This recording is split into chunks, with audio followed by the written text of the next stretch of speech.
AP విపక్ష నేత జగన్ రాయలసీమ అభివృద్ధికి అడ్డుపడుతున్నారని మండిపడ్డారు టీడీపీ నేత లింగారెడ్డి.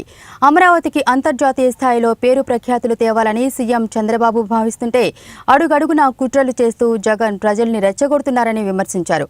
అమరావతికి రైతులు భూములు ఇవ్వకుండా దుష్ప్రచారం చేశారని, ఇలాంటి చర్యలు మానుకోవాలని ఆయన హితవు పలికారు.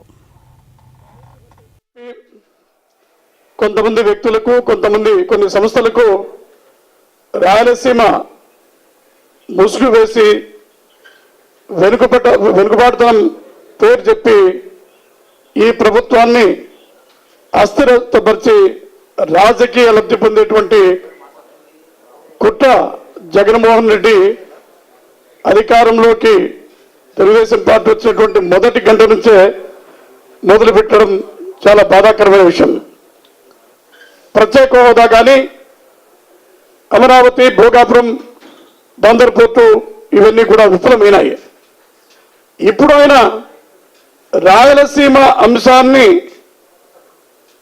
రాయలసీమలో అభివృద్ధి జరగడం లేదు, మరి కొన్ని చోట్లనే అభివృద్ధి కేంద్రీకృతమవుతుందని చెప్పి కొంతమంది వ్యక్తులకు, సంస్థలకు ఈ రాయలసీమ ముసుగు వేసి రాజకీయంగా తన పబ్బాన్ని గడుపుకునేటువంటి ప్రయత్నానికి ఆయన ఒడిగట్టడం